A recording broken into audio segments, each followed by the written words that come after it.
जपजी और गुरु साहब का जीवन दर्शन। जपजी को गुरु नानक साहब की विचारधारा का सार माना जाता है, इसलिए जपजी के आधार पर गुरु साहब के जीवन दर्शन को समझने का प्रयत्न करते हैं। जीवन को निरंतरता और संपूर्णता में देखना। गुरु साहब ने जपजी की 34वीं से 37वीं पौड़ी तक 5 खंडों की झांकी पेश की है। यह 5 खंड स्थूल, सूक्ष्म, मानसिक और विशुद्ध रूहानी सृष्टि के दृश्य हैं। गुरु साहब ने धर्म खंड में इस धरती रूपी धर्मशाला का उल्लेख किया है, जिसमें कर्म और फल का नियम प्रधान है। यह पूर्ण न्याय का देश है, जिसमें जो कुछ मिलता है अपने किए हुए यत्न या उद्यम के अनुसार मिलता है और किया हुआ उद्यम कभी निष्फल नहीं जाता। दूसरे शब्दों में, कर्मों से भाग्य जन्म लेता है और भाग्य अटल है। गुरु साहब बताते हैं कि ज्ञान खंड में पहुंचकर अनंत तत्वों, देवी देवताओं, कर्म भूमियों, पर्वतों, सूर्यों, चंद्रमाओं, देशों, मंडलों, समुद्रों और समुद्रों से निकलने वाले रत्नों, अनेक खानियों, वाणियों, निर्मल वृत्ति वाली आत्माओं और परमात्मा के सेवकों का ज्ञान होता है। सरम खंड में पहुंचकर अनेक सूक्ष्म मानसिक मंडलों का ज्ञान होता है। कर्म खंड में पहुंचकर ऐसे अनेक मंडलों के बारे में पता चलता है, जिनमें मन माया की सीमा पार कर आए सच्चे भक्त निवास कर रहे हैं। सच खंड में पहुंचकर परमात्मा के निवास स्थान सचखंड और उसमें आबाद अनंत खंडों, मंडलों और ब्रह्मांडों का साक्षात अनुभव होता है। इन 5 खंडों के वर्णन को ध्यान से पढ़ने पर पता चलता है कि जैसे जैसे ऊपर जाते हैं, वैसे वैसे चेतना, ज्ञान और आनंद में बढ़ोतरी होती जाती है। गुरु साहब ज्ञान खंड के बारे में कहते हैं, ज्ञान खंड मह ज्ञान प्रचंड, तिथ्य नाद विनोद कोड आनंद। सरम खंड के बारे में कहते हैं, तिथ्य कड़िय सुरत मत मन बुद्ध, तिथ्य कड़िय सुरा सिद्धा की सुध। आप कर्म खंड के बारे में कहते हैं, तिथ्य सीतो सीता महिमा माहें, ताके रूप न कथने जाहें, ना ओ मरै न ठागे जाहें, जिनके राम वसे मन माहें। तिथ्य पगत वसह के लो, करे आनंद सच्चा मन सोए। आप बताते हैं कि कर्म खंड में पहुंचकर आत्मा न केवल हर तरह के कर्मों और संस्कारों से, बल्कि जन्म मरण के बंधन से भी आजाद हो जाती है। फिर उस आत्मा को न माया ठग सकती है और न ही मन या काल सता सकते हैं। आप सचखंड के बारे में कहते हैं, सचखंड वसै निरंकार, कर कर वेखै नदर निहाल। प्रतीत होता सत्य और वास्तविक सत्य। परमार्थी साहित्य में बताया गया है कि एक प्रतीत होता सत्य यानी अपैरेंट ट्रूथ है और दूसरा निरपेक्ष सत्य यानी एब्सोल्यूट ट्रूथ है। जब तक सपना देख रहे होते हैं, सपना सत्य प्रतीत होता है। जब आंख खुलती है तो पता चलता है कि सपने की कोई वास्तविकता नहीं थी। गुरु तेग बहादुर जी की वाणी है, ज्यों सपना अरपेखना ऐसे जग को जान, इनमें कछु साचो नहीं नानक बिन भगवान। आप समझाते हैं कि संसार स्वप्न की भांति है। सूर्य का प्रतिबिंब जमीन पर पड़े पानी के भरे एक टब में पड़ रहा है। उस टब के पानी का प्रतिबिंब आगे एक दीवार पर पड़ रहा है। जो केवल दीवार पर पड़ रहे प्रतिबिंब को देख रहा है, उसको दीवार पर पड़ रहा प्रतिबिंब सत्य प्रतीत होता है। जो टब में पड़ रहे प्रतिबिंब को देख रहा है, उसको टब वाला प्रतिबिंब सत्य और दीवार पर पड़ रहा प्रतिबिंब झूठ प्रतीत होता है। पर जो सूर्य को देख लेता है उसको टब में पड़ रहा प्रतिबिंब भी झूठ प्रतीत होता है। ना स्वप्न सच है और न ही संसार सच है। सच केवल संसार का कर्ता वह परमात्मा है। आप एक और श्लोक में कहते हैं, जैसे जलते बुदबुदा उपजै बिनसै नीत, जग रचना तैसे रची कहो नानक सुनमीत। आप समझाते हैं कि संसार पानी के बुलबुले के समान अस्थिर है। गुरु अंगद साहब का कथन है, ए जग सच्चे की है कोठड़ी, सच्चे का विश्वास। संसार सच्चे परमात्मा की कोठरी है। जिस तरह शरीर सच नहीं है, उसमें रहने वाली आत्मा सच है, उसी तरह जगत रूपी कोठरी सच नहीं है, इसमें रमी हुई प्रभु की सत्ता सच है। गुरु साहब इन 5 खंडों के वर्णन द्वारा हमें रूहानियत का यह गूढ़ रहस्य समझाना चाहते हैं कि जब तक हम स्थूल दृश्यमान जगत तक सीमित हैं, हमें यह जगत सच्चा प्रतीत होता है। जब स्थूल जगत से ऊपर उठकर सूक्ष्म मानसिक मंडलों में पहुंचते हैं तो यह दृश्यमान स्थूल जगत झूठा प्रतीत होने लगता है और वे मंडल सच्चे लगने लगते हैं। जब उन मंडलों को पार करके विशुद्ध रूहानी जगत में पहुंच जाते हैं तो केवल वह जगत ही सत्य प्रतीत होता है और मानसिक मंडल भी झूठे प्रतीत होने लगते हैं। गुरु साहब हमें प्रेरणा देते हैं कि तुम इस स्थूल मंडल तक ही सीमित न रहो। तुम गुरुमत पर चलकर पहले मानसिक मंडलों में पहुंचो और फिर उनको पार करके विशुद्ध रूहानी मंडल में पहुंच जाओ। गुरु साहब अपने उदाहरण द्वारा हमारा हौसला बढ़ाना चाहते हैं कि उस दयालु पिता ने हर इंसान में सच्चे रूहानी देश में पहुंचकर पूर्णता प्राप्त करने का सामर्थ्य रखा हुआ है। इस सामर्थ्य का प्रयोग ना करना अपने साथ अन्याय करना और इस अमूल्य जन्म को कौड़ियों के दाम गंवा देना है। वर्तमान अवस्था में हमारी सबसे बड़ी समस्या यह है कि हमारे सामने संपूर्ण कायनात और उसके कर्ता को देख सकने वाली दृष्टि नहीं है। हम हर चीज को छोटे छोटे खंडों में देखते हैं। जपजी में गुरु साहब ने इस विचारधारा का विवेचन किया है कि 1. जीवन को इसकी निरंतरता और संपूर्णता में देखना जरूरी है। दृश्यमान जगत पूरा जगत नहीं है और वर्तमान जन्म पहला और आखिरी जन्म नहीं है। 2. मनुष्य की हस्ती का सार शरीर नहीं, आत्मा है। एक जन्म के अंत पर शरीर की मृत्यु हो जाती है, पर आत्मा अमर है। 3. हम जीवन और जगत को संपूर्णता और निरंतरता में देखकर और मनुष्य के अस्तित्व का आधार आत्मा को मानकर ही जीवन की पहेली समझ सकते हैं और अपना जन्म सफल कर सकते हैं। जब तक सृष्टि को संपूर्णता में नहीं देखते, हम जीवन की पहेली को पूरी तरह समझ नहीं सकते। गुरु साहब हमारे सामने एक ही समय में स्थूल भौतिक जगत, सूक्ष्म मानसिक जगत और विशुद्ध आध्यात्मिक जगत की झांकी पेश करते हैं। आपके वर्णन से पता चलता है कि संपूर्ण सृष्टि एक है।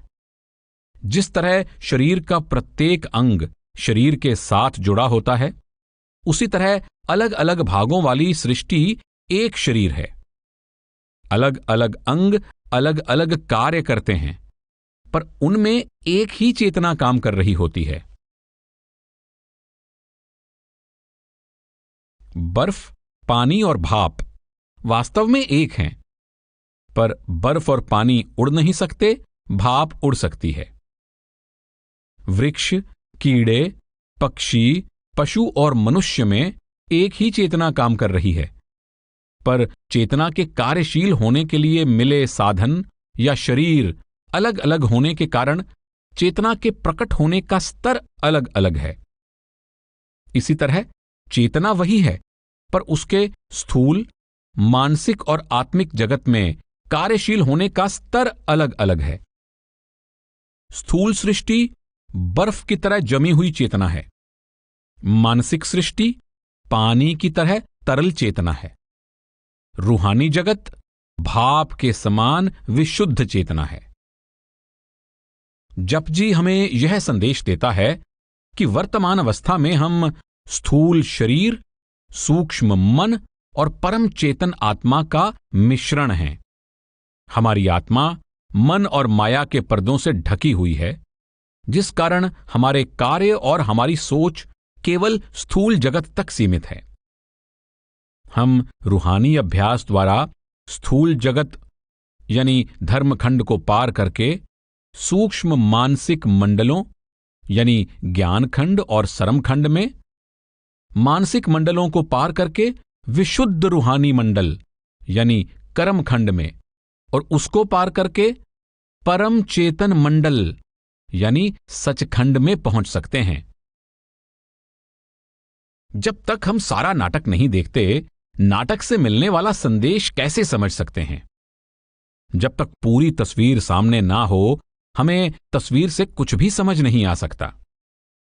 गुरु नानक साहब हमें सृष्टि रूपी नाटक या तस्वीर को संपूर्णता में देखने का संदेश देते हैं। जब हम गुरु साहब द्वारा समझाई गई युक्ति के अनुसार स्थूल, सूक्ष्म और मानसिक जगत को पार करके विशुद्ध रूहानी और परम चेतन देश में पहुंच जाते हैं, तो हम पूर्ण पुरुष बन जाते हैं और हमें सृष्टि और जीवन की पहेली पूरी तरह से समझ आ जाती है।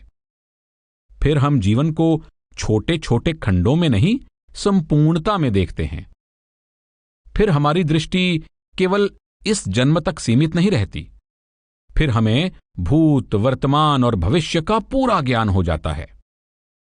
इस तरह की पूर्ण दृष्टि से ही उत्तम और उचित कर्म का जन्म हो सकता है। जपजी मनुष्य के सामने मानसिक और रूहानी विकास की यह मनुष्य को मायामय संसार तक सीमित, अधूरे, अज्ञानी, शक्तिहीन और दुखी जीव से पूर्ण शक्ति, पूर्ण ज्ञान और पूर्ण आनंद से भरपूर पूर्ण पुरुष बन जाने की संभावना से परिचित करवाता है। रचना किसने, कैसे और क्यों की? आज हमारे सामने सबसे बड़ी पहेली यह है कि संसार को किसने, कैसे और क्यों बनाया है। गुरु साहब मूल मंत्र में एक को सतनाम कर्ता पुरख द्वारा समझाते हैं कि संपूर्ण सृष्टि का रचयिता एक है और वह सारी सृष्टि में व्याप्त है। आप जपजी की दूसरी पौड़ी में कहते हैं, हुक्मी होवन आकार हुक्म न कहया जाई, हुक्मी होवन जी हुक्म मिलै वड्याई। आप समझाते हैं कि सजीव और निर्जीव, स्थूल और सूक्ष्म, जड़ और चेतन, हर तरह की रचना उस एक कर्ता द्वारा पैदा की गई है। हर तरह की रचना उस रचयिता की इच्छा, मौज, भाणे या हुक्म का खेल है। रचयिता रचना करना चाहता था, इसलिए रचना अस्तित्व में आ गई। उसने उस तरह की रचना पैदा की जिस तरह की रचना वह पैदा करना चाहता था। आप 16वीं पौड़ी में कहते हैं, कीता पसाओ एको कवाओ, तिस्ते होए लख दरियाओ।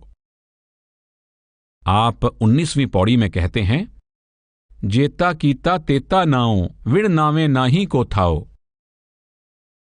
उस कर्ता ने अपनी मौज और अपने नाम द्वारा रचना की और वह रचना रचकर इसके कण कण में समा गया। मन में प्रश्न उठता है कि सृष्टि रचे जाने का प्रयोजन क्या है। गुरु साहब जपजी की 37वीं पौड़ी में जिव जिव हुक्म तिवै तिवकार द्वारा समझाते हैं कि परमात्मा की इच्छा से पैदा हुई सृष्टि परमात्मा की इच्छा के अनुसार चल रही है। आप 38वीं पौड़ी में नानक नदरी नदर निहाल द्वारा संकेत करते हैं कि वह दयालु कर्ता अपनी दया मेहर द्वारा सारी सृष्टि को निहाल कर रहा है। सृष्टि उस कर्ता की मौज की लीला, खेल या नाटक है। पहली बात यह है कि वह परमात्मा कर्ता या रचयिता है। उस रचयिता ने रचना के द्वारा अपनी सृजन शक्ति को प्रकट किया है। कर कर वेखै नदर निहाल से पता चलता है कि इस जगत की रचना परमात्मा ने अपनी अपार दया मेहर को प्रकट करने के लिए की है। पीछे विचार कर चुके हैं कि अगर परमात्मा में अपनी अपार शक्ति, ज्ञान, प्रेम और दया को प्रकट करने की इच्छा ना हो तो ये गुण उसमें ही गुप्त रहेंगे। परमात्मा ने अपनी इच्छा द्वारा और अपनी अनंत शक्ति और ज्ञान द्वारा अपने प्रेम और अपनी दया को बांटने के लिए सृष्टि की रचना की है। 37वीं पौड़ी में आए वर्णन जिव जिव हुक्म तिवै तिवकार को विखै विगसै कर विचार से मिलाकर पढ़ते हैं तो पता चलता है कि वह परमात्मा अपनी सृष्टि को अपने हुक्म के अनुसार चल रही देखकर प्रसन्न होता है। खेल या नाटक का उद्देश्य मनोरंजन होता है। परमात्मा ने सृष्टि की रचना अपनी प्रसन्नता के लिए की है। उसने रचना रूपी नाटक द्वारा अपनी अपार सृजन शक्ति, अपनी अपार सामर्थ्य, अपने अपार ज्ञान, प्रेम और दया मेहर का प्रसार किया है, क्योंकि उसको इस तरह करने में प्रसन्नता होती है। इस्लाम की पवित्र पुस्तक हदीस में हजरत मोहम्मद साहब के जीवन से संबंधित घटनाएं और उनके वचन शामिल हैं। हदीस में आता है कि खुदा गंजे मख्फी या गुप्त खजाना था। उसने अपने आप को प्रकट करना चाहा, जिस कारण उसने सृष्टि की रचना की। इससे भी पता चलता है कि परमात्मा में अनेक गुण हैं और उसने अपने गुणों को प्रकट करने के लिए रचना रची। बहुत से सूफी दरवेशों ने यह विचार प्रकट किया है कि खुदा प्रेम करना चाहता था, इसलिए उसने अपने अंशों अर्थात आत्माओं को पैदा कर लिया ताकि वह उनसे प्रेम कर सके। इससे भी यही पता चलता है कि परमात्मा ने प्रेम और दया के अपने गुणों को प्रकट करने के लिए सृष्टि की रचना की।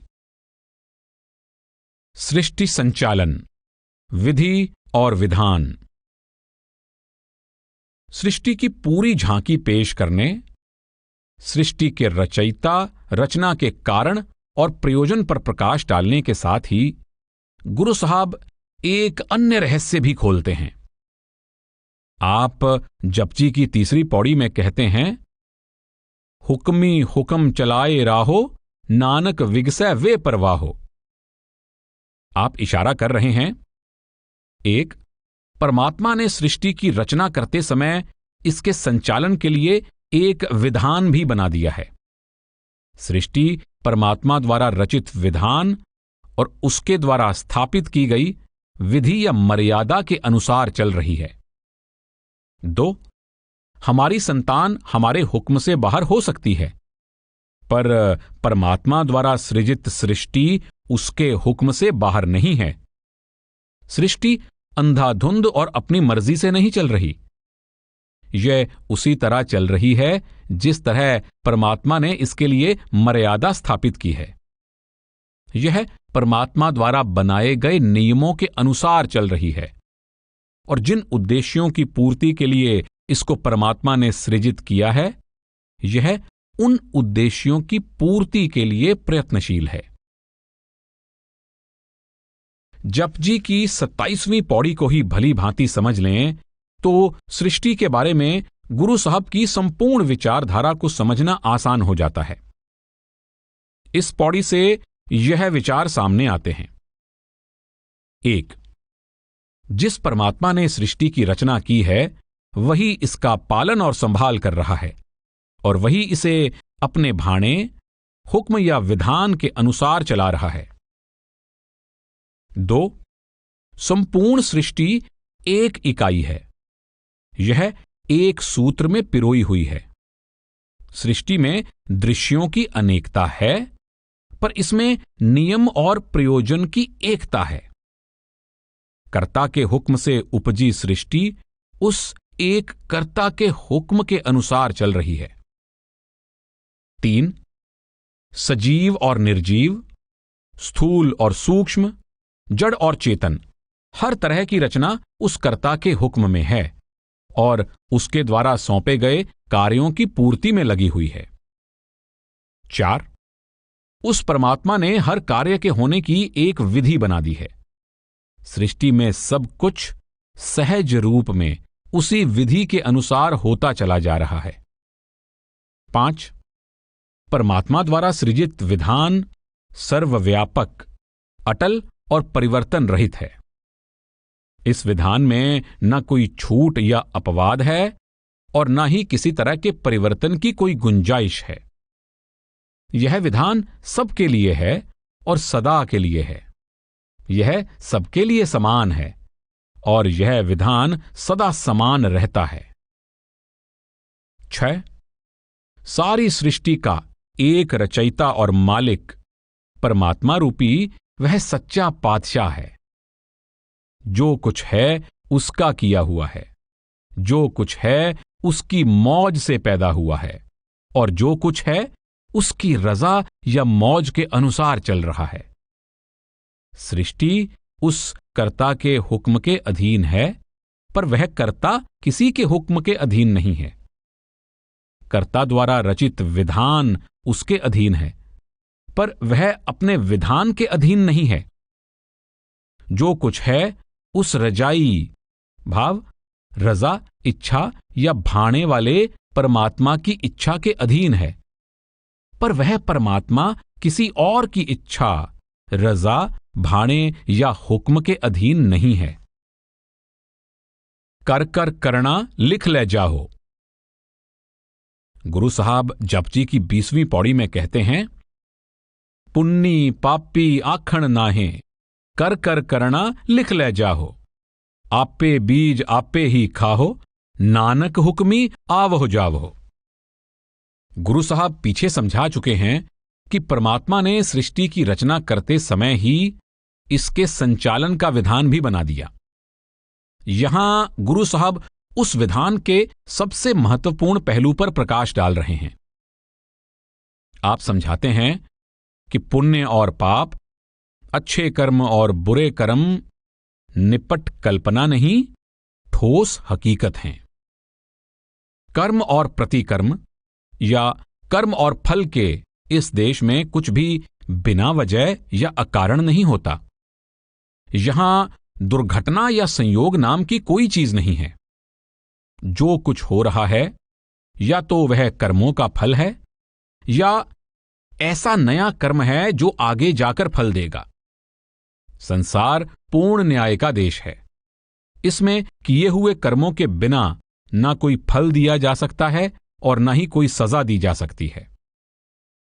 फल के कारण के बारे में पता ना होने का यह अर्थ नहीं कि फल अकारण मिल रहा है।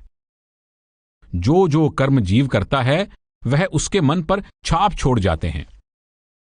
वे कर्म सदा उसके साथ रहते हैं और उनका फल भोगने के लिए जीव बार बार सृष्टि में जन्म लेता और मरता रहता है।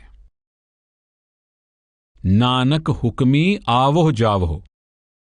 फल किए हुए कर्मों के अनुसार मिलता है, पर कर्म और फल का नियम और किए हुए कर्मों का फल भोगने के लिए आवागमन के चक्कर से बंधे रहने का विधान परमात्मा ने बनाया है। गुरु साहब जपजी की 34वीं पौड़ी में समझाते हैं कि यह धरती पूर्ण धर्म, न्याय या इंसाफ का देश है। यहां अनेक रंग रूपों, वृत्तियों और ढंगों वाले जीव हैं। इन सब जीवों के कर्मों का हिसाब रखा जाता है और किए हुए कर्मों के अनुसार फल दिया जाता है। ग्रेविटेशन या धरती के आकर्षण का नियम है कि जितनी अधिक ऊंचाई से कोई नीचे गिरता है उसको उतनी अधिक चोट लगती है। कोई व्यक्ति इस नियम को जानता है या नहीं, इससे यह नियम नहीं बदल जाता।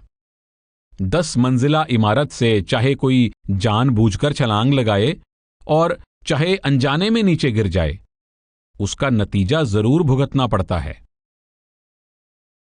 नानक गया जापे जाए। गुरु साहब समझाते हैं कि जो लोग यहां कर्म और फल के नियम को नहीं मानते, उनको भी उस दरगाह में पहुंचकर पता चल जाता है कि कर्म और फल का नियम कल्पना या ख्याल ना होकर एक ठोस हकीकत है। गुरु साहब सावधान कर रहे हैं कि किसी का कर्म और फल के नियम को ना मानना उसको इस नियम से मुक्त नहीं कर देता। परमात्मा द्वारा बनाया गया नियम हर व्यक्ति पर समान रूप से लागू होता है। गुरु नानक साहब का कथन है, बहु सादो दुख परापत होवै, पोगो रोग सो अंत विगोवै, हर खो सोग न मिटई कबहू, विण पाणे परमाइंदा। आप सावधान करते हैं कि जो भोग बाहर से देखने पर सुख स्वाद का साधन प्रतीत होते हैं, वास्तव में रोगों और दुखों का कारण सिद्ध होते हैं।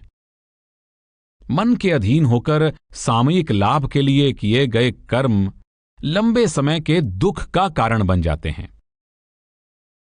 गुरु अर्जुन देव जी कहते हैं, निमख काम सुआद कारण कोट दिनस दुख पाव है, करी मुहत रंग माणै फिर बहुर बहुर पछताव है। आप सावधान करते हैं कि पल भर का भोग अनंत काल के रोग का रूप धारण कर लेता है। छोटे से कर्म के बीज में से बड़ के वृक्ष जैसा विशाल फल मिल सकता है। हमारा छोटा सा कर्म ऐसे बड़े जिन्न को जन्म दे सकता है जो हमारे नाश का कारण बन सकता है।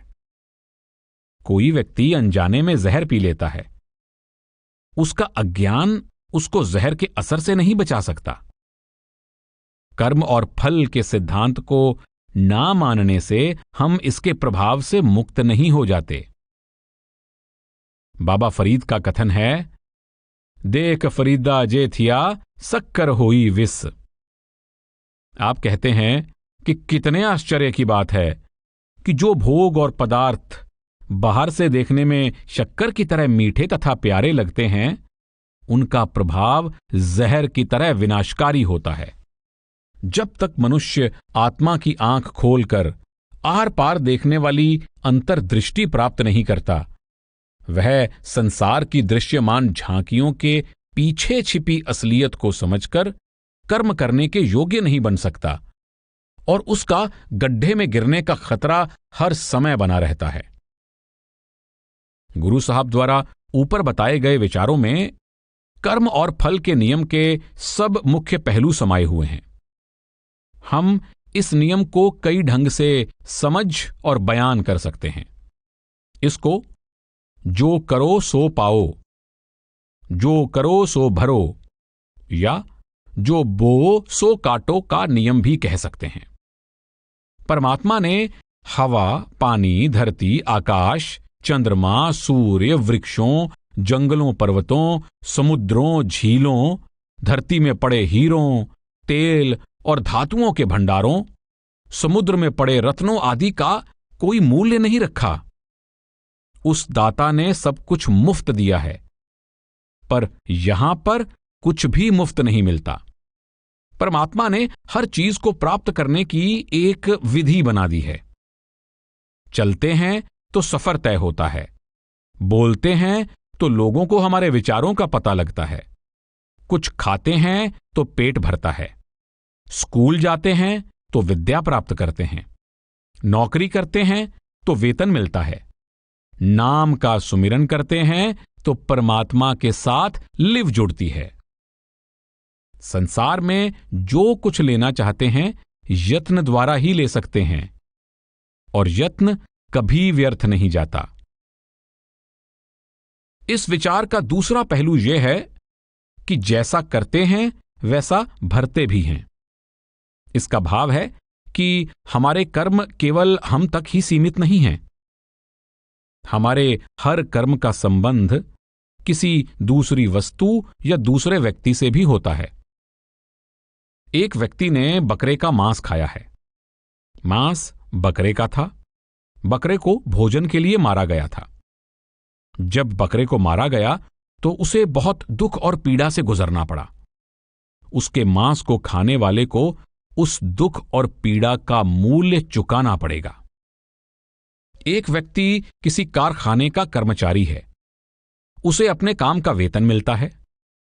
उस कारखाने में हीरे पॉलिश होते हैं। हर हीरा बहुत कीमती है। वह आंख बचाकर एक हीरा चुरा लेता है। वेतन के तौर पर कमाए हुए और चुराए हुए धन में बहुत अंतर है। उसे उस चोरी का फल भुगतना पड़ेगा। दफ्तर में काम करने की तनख्वाह और रिश्वतखोरी में अंतर है। असली दवाइयों द्वारा कमाए गए लाभ और नकली दवाइयां बेचकर कमाए गए धन में जमीन आसमान का फर्क है। कर्म और फल के प्रसंग में यह बात भी भली भांति समझ लेनी चाहिए कि धन दौलत, मान बढ़ाई, इल्म अक्ल आदि हमें कर्म के फल से नहीं बचा सकते। गुरु नानक साहब का वचन है, पढ़िया होवे गुनहगार ता ओमी साधु ना मारिय, जेहा काले कालना तेव हो नाव पचारिय, ऐसी कला ना खेडिय जित दरगह गया हारिय, पढ़िया अते ओमिया विचार अग्गे विचारिय, मुंह चल्लै सो अग्गे मारिय। आप सावधान करते हैं कि अगर विद्वान पाप करता है तो उसकी जगह निर्दोष अनपढ़ साधु को सजा नहीं दी जा सकती। इंसान की पहचान उसके कर्म से होती है, जाति पाति, धन दौलत, इल्म अक्ल आदि से नहीं। उस सच्ची दरगाह में कर्म देखे जाते हैं, इल्म और अक्ल नहीं। ब्राह्मण या शूद्र, विद्वान या अनपढ़, राजा या रंक, जो भी कर्म करता है स्वयं उसका फल भोगता है। गुरु अर्जुन देव जी का कथन है, परत्रिय रावण जाही सेई तालाजिय, नित प्रत हिरय पर दरब छिद्र कत टाकिय। आप सावधान करते हैं कि पर नारी हरण के कारण रावण का नाश हो गया। इसलिए इस तरह के पाप से बचना चाहिए। पराया धन हड़पने का पाप छिपाए नहीं छिपता, इसलिए ऐसे पाप से बचना चाहिए। कर्म 3 प्रकार के हैं, मन का कर्म, वचन का कर्म और किया हुआ कार्य। इन तीनों को आगे 2 भागों में बांटा गया है। मन, वचन और कर्म द्वारा किसी को सुख पहुंचाना पुण्य है और मन, वचन और कर्म द्वारा किसी को दुख पहुंचाना पाप है। जब से हम कर्म और फल के इस मंडल में आए हैं, हम अनंत जन्मों में अनंत कर्म कर बैठे हैं। इन सब कर्मों के प्रभाव हमारे मन पर अंकित हैं। सबसे बड़ा संकट यह है कि हम कर्म अधिक करते हैं और फल कम का भोगते हैं। इसलिए बाकी कर्मों का फल भोगने के लिए बार बार जन्म लेना पड़ता है। इसी को पुनर्जन्म या आवागमन कहते हैं। एक बादशाह धार्मिक जुनून में या अपने राज्य की सीमाओं को बढ़ाने के लोभ में लाखों लोगों का कत्ल करवा देता है। वे लाखों लोग आज और अभी उठकर उससे बदला नहीं ले सकते। एक डाकू जीवन में 100 घरों में डाका डालने में सफल हो जाता है। उन 100 घरों के मालिक अभी और आज ही उससे हिसाब नहीं ले सकते। उसे उन 100 डाकों का फल भोगने के लिए कई जन्म लग सकते हैं। एक व्यक्ति एक जन्म में 1000 बकरे या सूअर या 20,000 मछलियां खा जाता है। जितना दुख उन बकरों, सूअरों और मछलियों को हुआ था, वह उतना दुख भोग कर ही हिसाब चुका सकता है। गुरु नानक साहब जपजी की 18वीं पौड़ी में कहते हैं, असंख गलवड हत्या कमा है, असंख पापी पाप कर जा है। आप जीव हत्या को सबसे बड़ा पाप कहते हैं। गुरु साहब के इस विचार को एक उदाहरण द्वारा समझने का प्रयत्न करते हैं। 4 दिन के लिए बाहर गया एक व्यक्ति घर वापस आता है। घर में प्रवेश करते ही उसे आंगन में कुछ फूल टूटे और बिखरे दिखाई देते हैं। वो सोचता है कि ये पड़ोसियों के शरारती लड़के की शैतानी है और मैं उसके कान खींचूंगा। आगे बढ़ता है तो हजारों चींटियां मरी हुई दिखाई देती हैं। वो यह सोचकर दुखी होता है कि मूर्ख नौकर से गलती से दवाई चींटियों पर गिर गई है। वह नौकर को डांटने का मन बनाता है और आगे जाता है तो उसे तोते के पिंजरे का दरवाजा खुला और तोता मरा हुआ दिखाई देता है। उसका मन भर आता है और वो कहता है कि जिस मूर्ख ने मेरा तोता मारा है, मेरा उसके साथ झगड़ा हो जाएगा। बैठक में प्रवेश करता है तो आगे पालतू कुत्ता मरा हुआ दिखाई देता है। उसकी आह निकल जाती है। वह कुत्ते की हत्या करने वाले जालिम से हर्जाना वसूल करने का मन बनाता है। जब सोने वाले कमरे में कदम रखता है तो अपनी पत्नी को कत्ल हुआ देखकर उसकी चीखें निकल जाती हैं। वह पत्नी को गोद में लेकर विलाप करता है और पत्नी के हत्यारे को फांसी लगवाने का विचार बनाता है। उस व्यक्ति को पांचों हालात में ही जीव हत्या का सामना करना पड़ा है, पर पांचों में उसकी प्रतिक्रिया अलग अलग है। संत महात्मा समझाते हैं कि वनस्पति में चेतना सबसे कम होती है, कीड़े पतंगों में उससे अधिक, पक्षियों में उससे अधिक, पशुओं में उससे भी अधिक और मनुष्यों में सबसे अधिक। इसलिए पशुओं और इंसानों की हत्या करना सबसे बड़ा पाप है।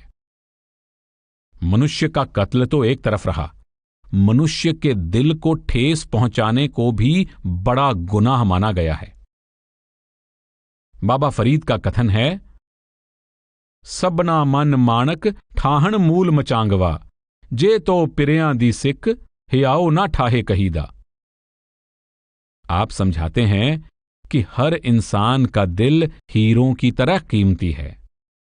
मेरे प्यारे, अगर तेरे हृदय में परमात्मा रूपी प्रियतम के साथ मिलाप की चाह है तो भूल कर भी किसी के हृदय को ठेस ना पहुंचाना। मन और कर्म। कर्म सिद्धांत पर और अधिक गहराई से विचार करने के लिए गुरु नानक साहब की वाणी का ये प्रसंग देखते हैं।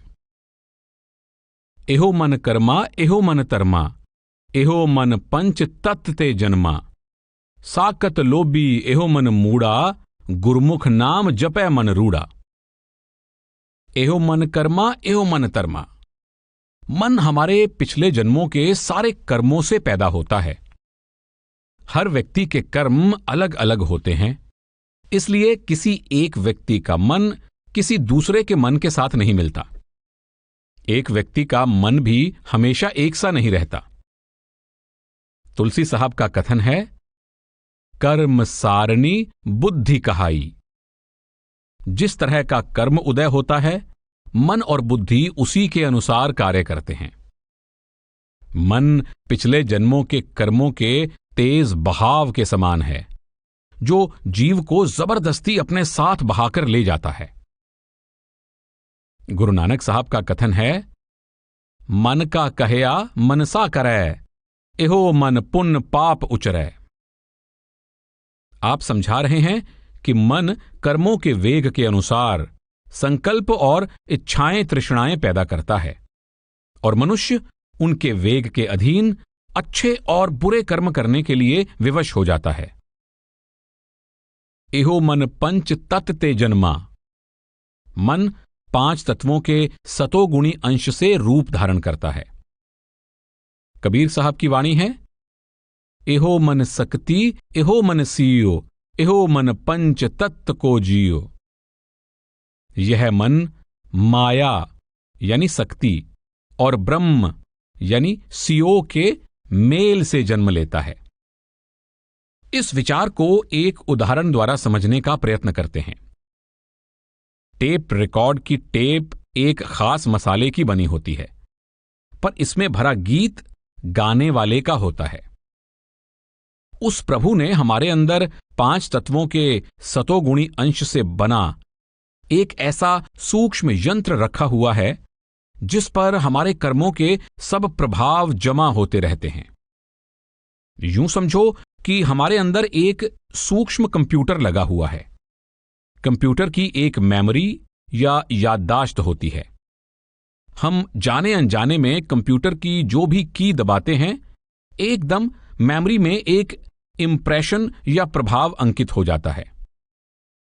हम सोचते बाद में हैं, हमारे मन पर हमारी सोच का प्रभाव पहले अंकित हो जाता है। बोलते समय ही हमारे मन पर हमारे बोलों का प्रभाव अंकित हो जाता है। कर्म करते समय ही मन पर उस कर्म का प्रभाव अंकित हो जाता है। मन वह सूक्ष्म कंप्यूटर है जो पिछले जन्मों के कर्मों में से वर्तमान जन्म के लिए दिए गए प्रारब्ध कर्मों को स्क्रीन पर लाता है। वर्तमान जन्म में किए जा रहे नए या क्रियमान कर्मों को मेमोरी में अंकित करता जाता है और पिछले जन्मों के अनभोगे संचित कर्मों को स्टोर में संभाल कर रखता है। गुरु साहब हमें 3 बातें समझाना चाहते हैं। पहली यह है कि जो कुछ हम आज हैं, अपने पिछले कर्मों के प्रभाव के कारण हैं। गुरु नानक साहब का कथन है, दद्दै दोष ना देऊ किसै, दोष कर्मा आपणिया, जो मैं किया सो मैं पाया, दोष ना दीजै अवर्जना। आप समझा रहे हैं कि हमारी होनी, भाग्य या प्रारब्ध हमारे अपने ही पिछले कर्मों का फल है। हमारा भाग्य किसी छिपकर बैठी विरोधी शक्ति ने नहीं लिखा। हम अपने भाग्य के विधाता स्वयं हैं। अपनी वर्तमान हालत के लिए किसी दूसरे को दोष देना अज्ञानता है। इस जन्म में आयु, बुद्धि, रंग रूप, मान अपमान, अमीरी गरीबी, बीमारी स्वास्थ्य आदि जो कुछ मिलता है, पिछले कर्मों के आधार पर बने प्रारब्ध के अनुसार मिलता है। प्रारब्ध अटल है, पर प्रारब्ध हमारे ही कर्मों से बना है। गोस्वामी तुलसीदास जी कहते हैं, काहू न कोऊ सुख दुख कर दाता, निज कृत कर्म भोग सब भ्राता। संसार में दिखाई देती अनंत अनेकता का कारण जीवों के कर्म हैं। एक मां एक समय में 4 बच्चों को जन्म देती है। मां भी एक है, बाप भी एक है। बच्चे इकट्ठे जन्म लेते हैं, पर सब बच्चों का स्वभाव अलग अलग होता है और जीवन का सफर अलग अलग होता है। ये सब पिछले कर्मों के प्रभाव के कारण है।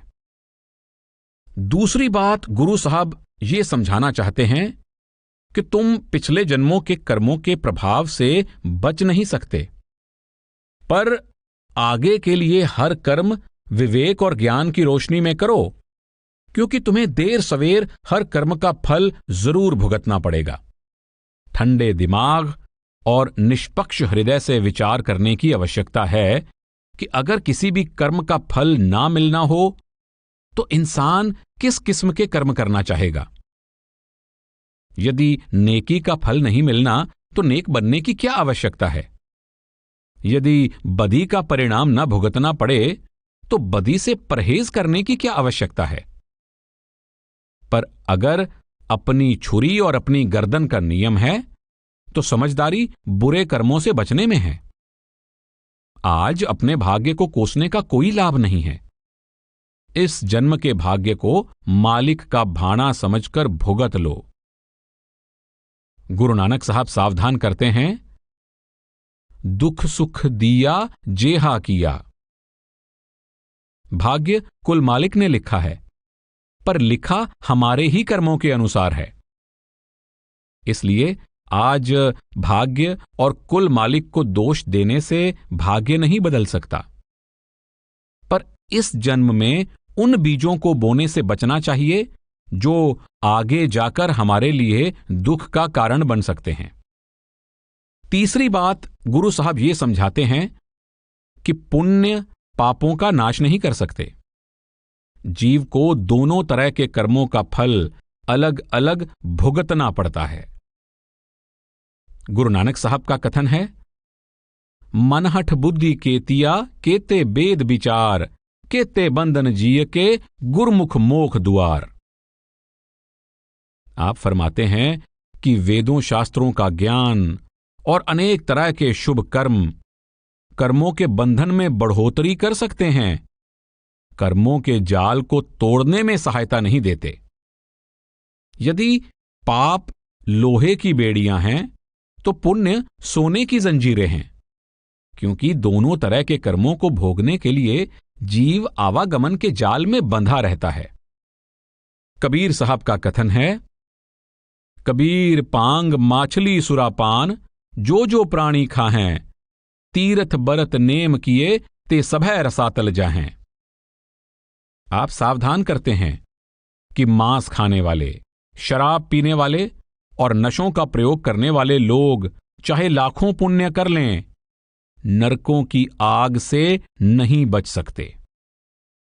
भाव यह है कि पुण्य पापों का नाश नहीं कर सकते और हमें दोनों का फल अलग अलग भुगतना पड़ता है।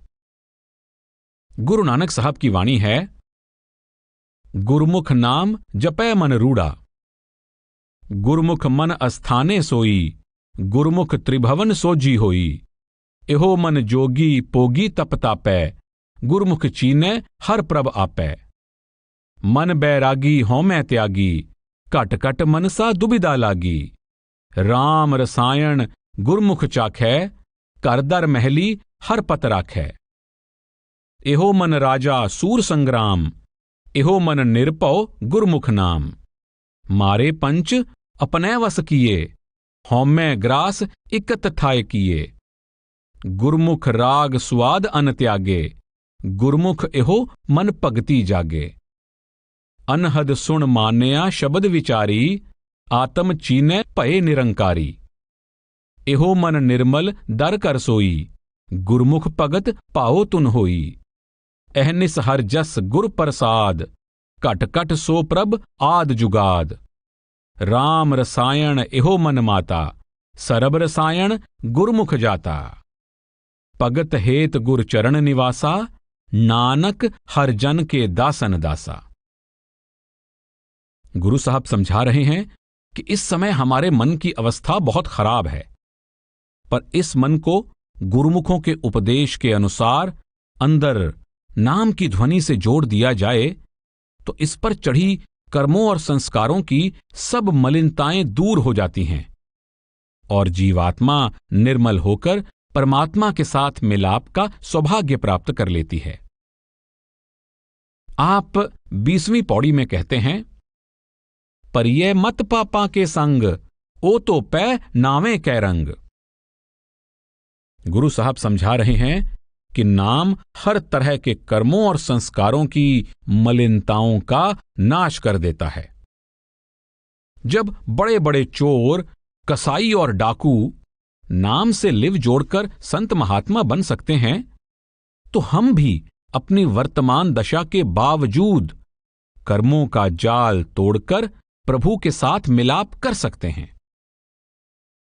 गुरु साहब जीवात्मा को धरती रूपी धर्मशाला अर्थात कर्म और फल के इस जगत से ऊपर उठकर सचखंड रूपी विशुद्ध प्रेम और विशुद्ध दया के देश पहुंचने का संदेश देते हैं। आज हम मन, माया और काल के देश में कैद हैं। इस द्वैत और परिवर्तन के देश में सुख दुख और जन्म मरण की द्वैत स्वाभाविक है। यह काल का देश है।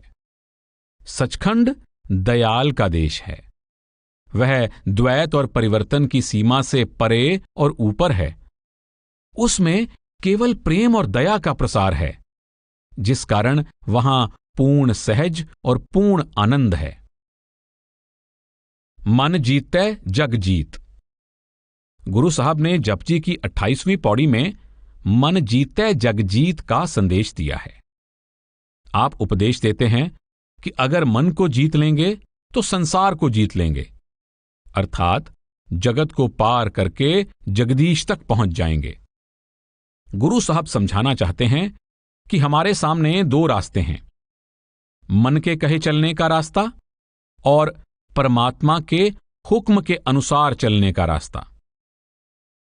आप जपजी की पहली पौड़ी की पहली 4 पंक्तियों में समझाते हैं कि हम मन मर्जी से चाहे लाखों तीर्थों पर स्नान कर लें, पर इससे मन निर्मल नहीं हो सकता।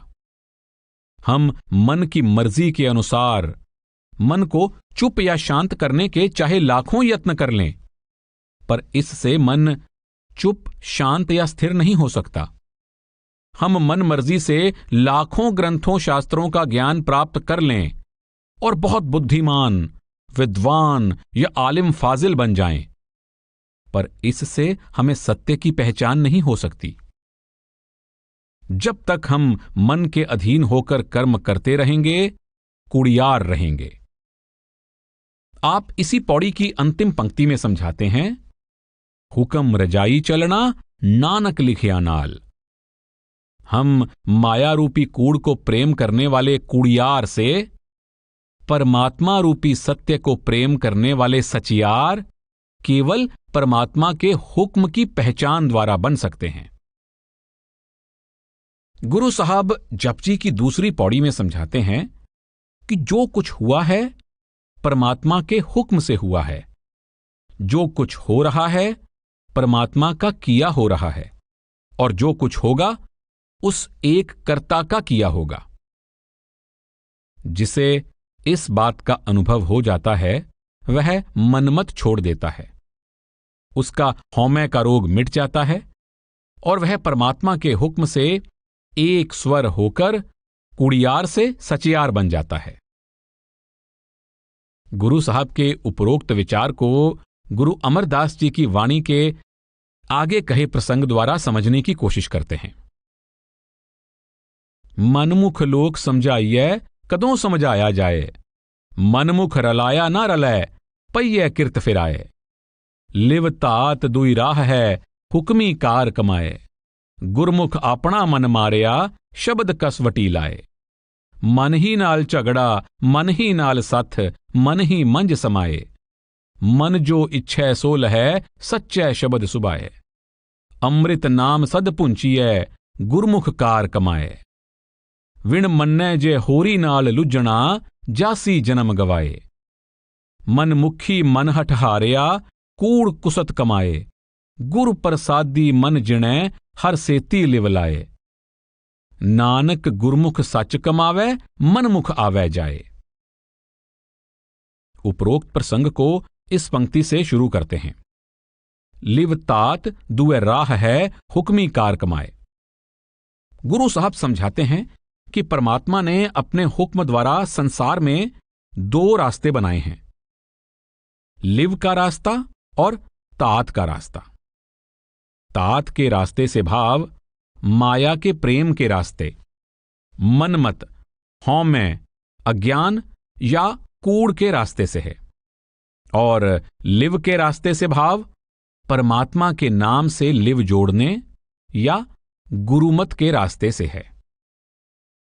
गुरु साहब समझाते हैं कि संसार में 2 तरह के लोग हैं, मनमुख और गुरुमुख। मनमुखों को लाख समझाया जाए कि मनमत विनाश का मार्ग है, वे कभी भी मनमत छोड़ने के लिए तैयार नहीं होते। परिणाम यह होता है कि वे किए हुए कर्मों का फल भोगने के लिए आवागमन के चक्कर से बंधे रहते हैं। इसके विपरीत गुरुमुख लोग अपने मन की मति त्याग कर परमात्मा के हुक्म के अनुसार अपनी लिव, नाम या शब्द के साथ जोड़ लेते हैं। उनका मन दुश्मन से दोस्त बन जाता है। उनका मन उनको माया, हौमे, अज्ञान और भ्रम की तरफ खींचने की बजाय परमात्मा और उसके नाम की तरफ खींचना शुरू कर देता है। मन ही नाल झगड़ा मन ही नाल सथ, मन ही मंझ समाए। गुरु साहब कहते हैं कि जो कुछ भी मिलता है मन को तात की तरफ खींचने वाले दुश्मन से लिव की तरफ खींचने वाला दोस्त बनाकर मिलता है। जब लिव को नाम के साथ जोड़ लेते हैं तो हमारा मन दोस्त बन जाता है। फिर यह आत्मा को अंदर से बाहर और ऊपर से नीचे की तरफ खींचने की बजाय बाहर से अंदर और नीचे से ऊपर की तरफ खींचना शुरू कर देता है। इसका क्या फल मिलता है? अंदर से शब्द या नाम का अमृत पीकर मन की सभी तृष्णाएं शांत हो जाती हैं और यह मायामय आकर्षण से ऊपर उठ जाता है। नाम से लिव जोड़ने वाला गुरुमुख प्रभु रूपी सत्य में समाकर सचयार बन जाता है, पर नाम से विमुख मनमुख धातु, माया, हौमय, अज्ञान या मनमत में पड़कर अपना जन्म बर्बाद कर लेता है। गुरु नानक साहब ने जपजी की पहली 2 पौड़ियों में ही अपनी पूरी विचारधारा का सार समझा दिया है। आपने हुक्म की पहचान को हौमय या मनमत को नष्ट करने का और माया रूपी कूड़ से छुटकारा प्राप्त करके परमात्मा रूपी सत्य के साथ मिलाप करने वाले सचियार बनाने का साधन बताया है। हुक्म की पहचान से आपका भाव नाम के साथ लिव जोड़ना है। गुरु साहब हमें हर किस्म के बाहरमुखी द्वैत, हर किस्म के धार्मिक, सामाजिक, आर्थिक, व्यवहारिक और राजनीतिक झगड़ों की तरफ से ध्यान हटाकर लिव अंदर नाम के साथ जोड़ने का संदेश देते हैं। आप हमें हर किस्म की बाहरमुखी करनी से हटाकर नाम के अंतर्मुख अभ्यास का रास्ता दिखाते हैं। गुरु साहब समझाना चाहते हैं कि संसार में न कोई हमारा दोस्त है न दुश्मन। हमारी वृत्ति ही हमारी दोस्त है और हमारी वृत्ति ही हमारी दुश्मन है। हमारा वास्तविक धर्म हमारी वृत्ति है और हमारी वास्तविक पहचान भी हमारी वृत्ति ही है। हम या तो मन की मर्जी के अनुसार चल सकते हैं या परमात्मा के हुक्म के अनुसार चल सकते हैं। गुरु साहब हमें मनमुखों जैसी वृत्ति त्याग कर परमात्मा के हुक्म के अनुसार लिव को नाम के साथ जोड़ने वाले गुरुमुख बनने की प्रेरणा देते हैं। पीछे कबीर साहब के इस कथन पर विचार कर आए हैं, एहो मन सकती एहो मन सीयो, एहो मन पंच तत्व को जियो। आप इस विचार को आगे बढ़ाते हुए कहते हैं, एहो मन ले जो उन्मन रहे, तऊ 3 लोक की बातें कहे। आप समझाते हैं कि मन को वश में करके ब्रह्म में लीन कर दिया जाए तो जीव त्रिकालदर्शी हो जाता है।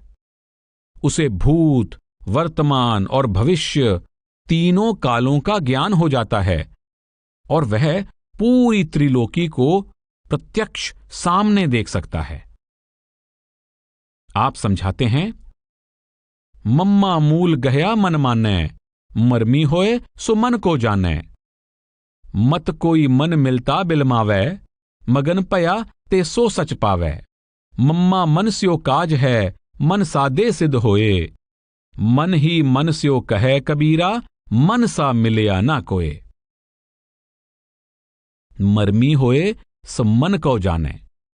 आप समझाते हैं कि मन का रहस्य समझ सकना कठिन है, पर जो मन का रहस्य समझ लेता है वह हर प्रकार के संकटों से मुक्त हो जाता है। मन सादे सिद्ध होए। आप समझा रहे हैं कि वर्तमान अवस्था में मन हमारा सबसे बड़ा दुश्मन है। जब नाम के सुमिरन द्वारा मन को इसके स्रोत ब्रह्म में लीन कर देते हैं तो इस पर से पिछले जन्मों के कर्मों और संस्कारों की मलिनताएं उतर जाती हैं। फिर मन पूरी तरह से निर्मल हो जाता है। मन सा मिलया ना कोय। जो मन पहले जीव का सबसे बड़ा दुश्मन था वही उसका सबसे अच्छा दोस्त बन जाता है।